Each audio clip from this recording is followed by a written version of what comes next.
नमस्कार. महाराष्ट्रातील विविध क्षेत्रातील बातम्या झटपट आपल्या मोबाईलवर पाहण्यासाठी लगेचच सबस्क्राईब करा राष्ट्रशक्ती लाईव्ह न्यूज आणि सोबत बेल आयकॉन प्रेस करायला विसरू नका.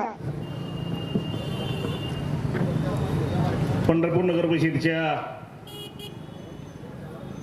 सार्वत्रिक निवडणूक 2025च्या निमित्तानं या ठिकाणी उपस्थित असलेले तुमच्या आमच्या सर्वांचे नेते आदरणीय वसंतराव परिचारक साहेब,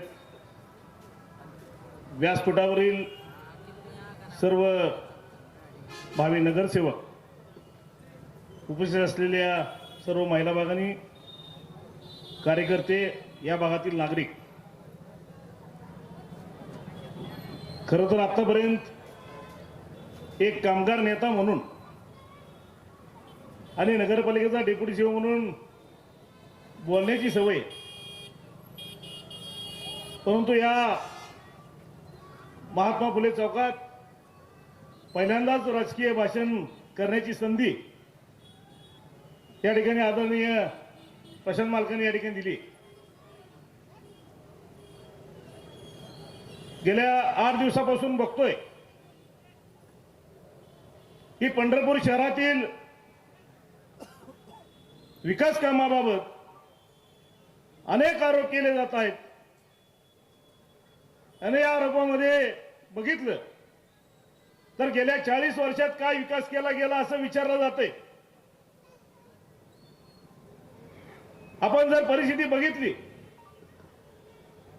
मागच्या 20-30 वर्षापूर्वीचं पंढरपूर गेल्या 30-35 वर्षावर या ठिकाणी मालकांसोबत काम करत असताना नगरपालिकेच्या काय योजना आहेत, किती योजना या ठिकाणी आणल्या, किती कोट्यावधी रुपये या नगरपालिकेच्या माध्यमातून या शहराच्या विकासासाठी या ठिकाणी उपलब्ध झाले, हे आपल्याला सगळं माहित आहे.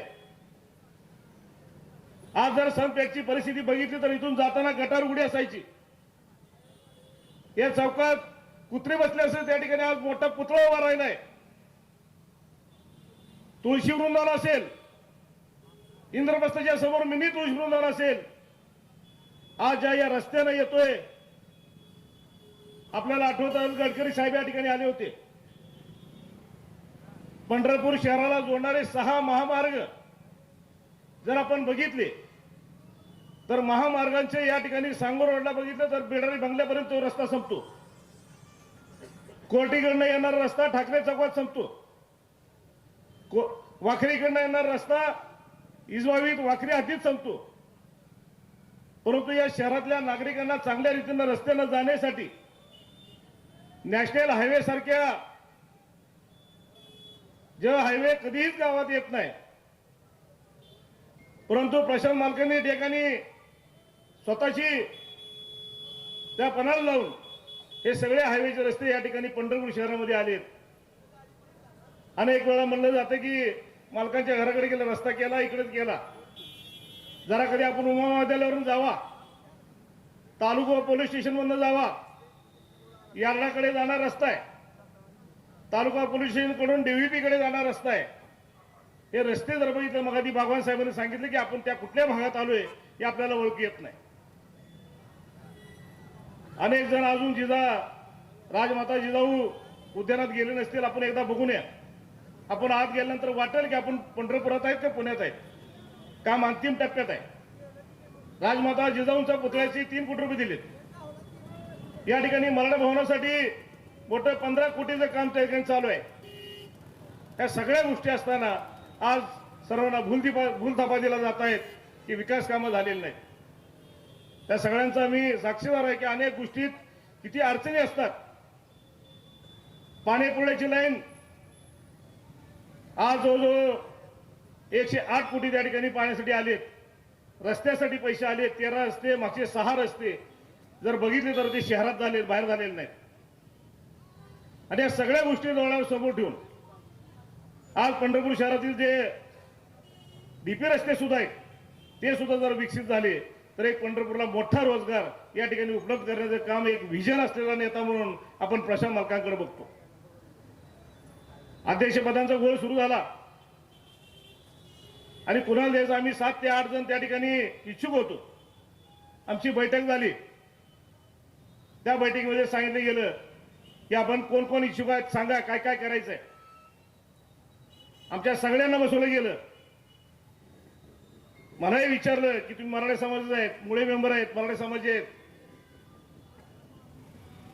ज्यांना गेले अनेक वर्ष या नगरपालिकेचा अनुभव आहे. ते लक्ष्मण पापर साहेब होते, अमोल डोके होते त्या रेसमध्ये, रापा कटेकर होते. या सगळ्यांना बोलवून सांगितलं की आपल्याला काय करायचं आहे, आपल्याला काम करायचं असेल तर एक वेगळी विजन असलेला एक अनुभवी माणूस त्या ठिकाणी द्यावा लागेल.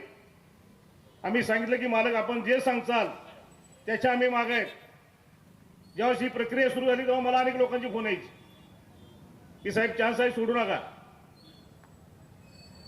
अनेक लोकांनी सांगितलं की तुम्ही उभा राहा, तुम्ही निवडून येत आहे. परंतु आमची गेली 30-40 वर्ष परिचारक कुटुंबाशी बांधिलकी आहे, त्यांची नाळ आमची जुळलेली आहे. आणि म्हणून आम्ही सांगितलं की मालक जे तुम्ही सांगचाल तोच उमेदवार आम्ही त्याच्या मागे आम्ही उभा राहू आणि त्याचा प्रचार करूया. आणि तो प्रचार निस्तार न करता ज्या लक्ष्मण पापरकर यांच्या पत्नी आहेत श्यामलताई शिरसट यांना मोठ्याच मताने या ठिकाणी आम्ही निश्चितपणाने विजय करूया अशी भूमिका त्या ठिकाणी घेतली. आपल्यासमोर सगळे नगरसेवक या ठिकाणी मत मागायला येत आहेत. त्या सगळ्यांची खून आहे कमळ, काही ठिकाणी कबशे. मी आपल्या सर्वांना विनंती करणार आहे की ज्यावेळेस आपण आज जाचाल 3 मशीन असतील, त्या कमळाच्या चिन्हावर जिथं त्या ठिकाणी कमळ दिसेल, ज्या ठिकाणी कबशी दिसेल काही ठिकाणी, तिथे आपण ते बटन दाबावं आणि कमळाचे सगळे उमेदवार या ठिकाणी मोठ्या मताने विजयी करावेत. कारण आपल्याला माहित आहे जर अध्यक्ष भाजपचा झाला, जर सगळी टीम भाजपची झाली, कारण भाजपच्या चिन्हावर लढण्याचा निर्णय पक्षाने घेतलाय आणि जर वर मग केंद्रात मोदी असतील, या ठिकाणी महाराष्ट्रात देवाभाऊ असतील, तर निश्चितपणाने निधीला आतापर्यंत कमी पडलेला नाही. प्रशांत मालकांचा एक फोन गेला, एक मेसेज गेला, मी त्याला माझ्या 200 कोटी जे आलेत 2 दिवसात फक्त एका मालकांच्या मेसेजवर, कारण मिळणार का नाही अशी परिस्थिती निर्माण झाली होती. मालकाने एक मेसेज टाकला फडणवीस साहेबांना आणि दुसऱ्या दिवशी आपली योजना मंजूर झाली. या सगळ्या योजनांचे पैसे प्रशांत मालकांच्या माध्यमातून देवाभाऊच्या माध्यमातून या ठिकाणी मिळाले. या शहराच्या विकासाच्या दृष्टीनं एक विकासाचं विजन घेऊन या ठिकाणी भारतीय जनता पार्टी जाते, प्रशांत मालक जात आहेत. तर आपण सर्वांना विनंती करतो की आपण भारतीय जनता पार्टीच्या सगळ्या उमेदवारांना मोठ्या मताने विजय करावे. धन्यवाद. जय हिंद, जय महाराष्ट्र.